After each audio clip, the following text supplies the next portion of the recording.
Assalamualaikum warahmatullahi wabarakatuh. Apa kabar kalian hari ini? Bagus sekali, alhamdulillah, luar biasa. Allahu Akbar. Nah, pagi tadi Ustazah Zahro sudah mengirimkan video murojaah dan penambahan tahfidzul Qur'annya. Nah, semoga anak-anak tetap selalu semangat untuk menghafalkan Al-Qur'an ya. Nah, hari ini kita tidak jauh-jauh belajarnya, kita masih akan tetap belajar tentang agama Islam. Nah, hari ini kita akan belajar tentang PAI, Pendidikan Agama Islam. Tapi kali ini Miss Lia akan mengajak seseorang untuk membagikan kisah dongeng yang sangat seru tentunya, yang bisa kamu ambil ibroh dan hikmahnya. Oke, apa sih hikmah itu anak-anak? Hikmah itu adalah pelajaran berharga yang bisa kalian ambil dari sebuah kisah yang nyata atau yang pernah terjadi. Nah, hari ini kita akan mendengarkan Ustazah kita, Ustazah Zahro akan mendongeng tentang kisah Nabi Ayub alaihi salam. Siapa anak-anak? Ya, Nabi Ayub alaihi salam. Ada yang sudah tahu kisahnya? Nah, mungkin ada yang sudah tahu atau mungkin ada yang belum tahu, atau ada yang mungkin baru mendengar. Wah, ternyata ada seorang nabi namanya Nabi Ayub alaihissalam ya.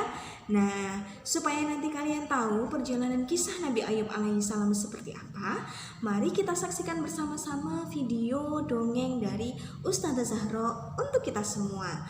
Selamat menyaksikan. Assalamualaikum warahmatullahi wabarakatuh. Pagi ini Ustazah akan bercerita tentang kisah Nabi Ayub alaihissalam. Kita bersama-sama meneladani kisah Nabi Ayub ya. Kisah Nabi Ayub ini anak-anak diceritakan dalam Al-Quran sebanyak 4 kali. Salah satunya dalam surat Shad ayat ke-41 sampai dengan ke-44. Oke, siap? Kita mengambil hikmah dari kesabaran Nabi Ayub ya. Yang diuji bertubi-tubi, mulai dari harta bendanya, anak-anaknya, dan penyakit di sekujur tubuhnya yang tidak kunjung sembuh anak-anak. Oke. Nabi Ayub dulu tinggal di daerah Hara di sekitar kota Syam. Nabi Ayub adalah orang yang kaya raya di negerinya. Nabi Ayub menggunakan kekayaannya untuk bersedekah, untuk membantu orang-orang di sekitarnya anak-anak. Bahkan sering Nabi Ayub memberi pekerjaan kepada orang-orang yang membutuhkan. Tanahnya Nabi Ayub juga luas sekali. Ternaknya, hewan ternaknya juga banyak sekali.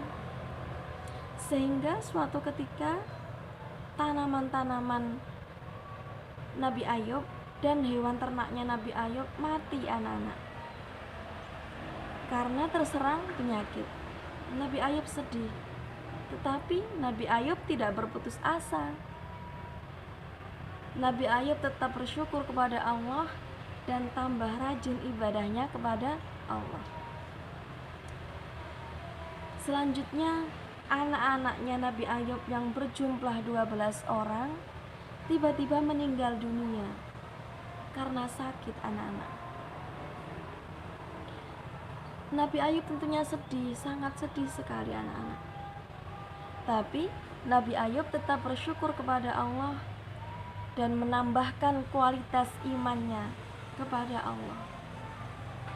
Hingga suatu hari Nabi Ayub bangun dari tidurnya, melihat sekujur tubuhnya banyak luka. Luka yang tidak sedap dipandang mata anak-anak. Semakin hari luka itu bertambah parah, sehingga membuat orang-orang sekitar Nabi Ayub tidak merasa nyaman. Akhirnya orang-orang sekitar Nabi Ayub mengusir Nabi Ayub, anak-anak. Mengusir Nabi Ayub dan istrinya agar meninggalkan daerah Hara. Karena orang-orang di sekitar Nabi Ayub takut tertular penyakit Nabi Ayub alaihi salam. Akhirnya Nabi Ayub meninggalkan daerah Hara dan tinggal di daerah terpencil, jauh dari orang-orang. 18 tahun berlalu, anak-anak. Penyakit Nabi Ayub tidak kunjung sembuh. Bahkan semua harta benda Nabi Ayub habis untuk membeli obat atau untuk ikhtiar penyakit Nabi Ayub itu. Karena lanjut usia juga, Nabi Ayub juga kesulitan untuk beribadah kepada Allah. Akhirnya Nabi Ayub berdoa kepada Allah, minta disembuhkan penyakitnya supaya beliau bisa beribadah lagi kepada Allah Subhanahu wa ta'ala.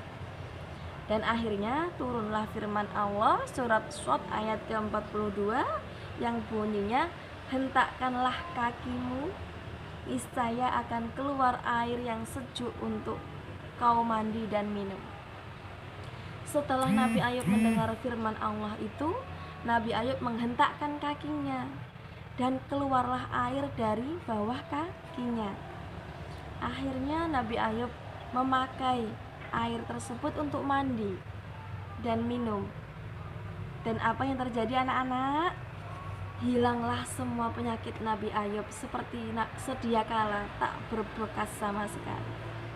Bahkan wajahnya Nabi Ayub dikembalikan Allah seperti waktu muda dulu, sehingga istrinya pangkling, anak-anak. Dan berita kesembuhan Nabi Ayub itu terdengar oleh orang-orang.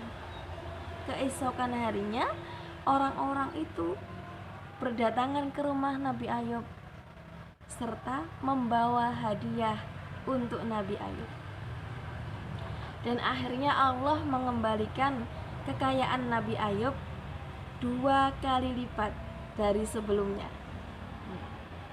Dan Allah mengembalikan anak-anaknya Nabi Ayub yang telah meninggal tadi 12 orang dengan mengaruniai istrinya hamil anak kembar berkali-kali.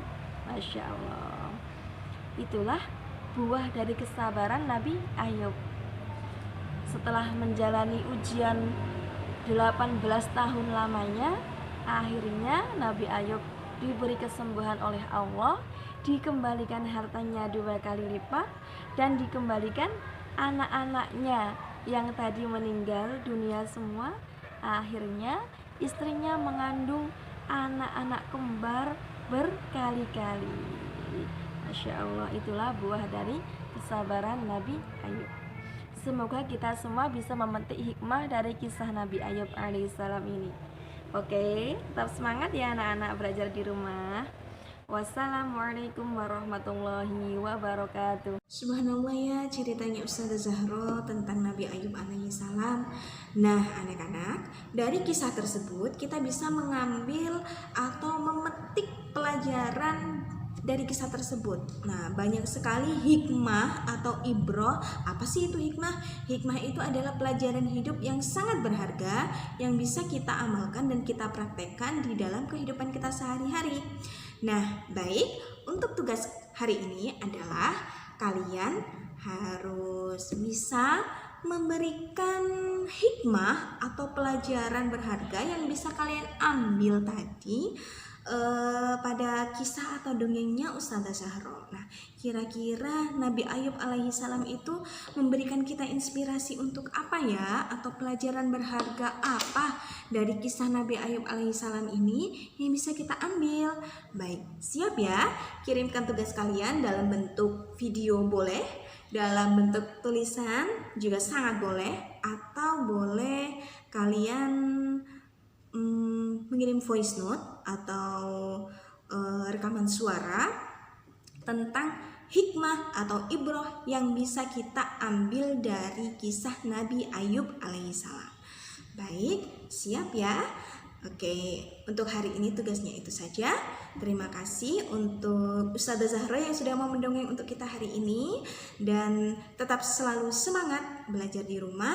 Jangan menyerah ya. Kita doakan juga yang terbaik supaya pandemi COVID-19 ini bisa diangkat oleh Allah Subhanahu wa taala. Terima kasih. Assalamualaikum warahmatullahi wabarakatuh. Dadah.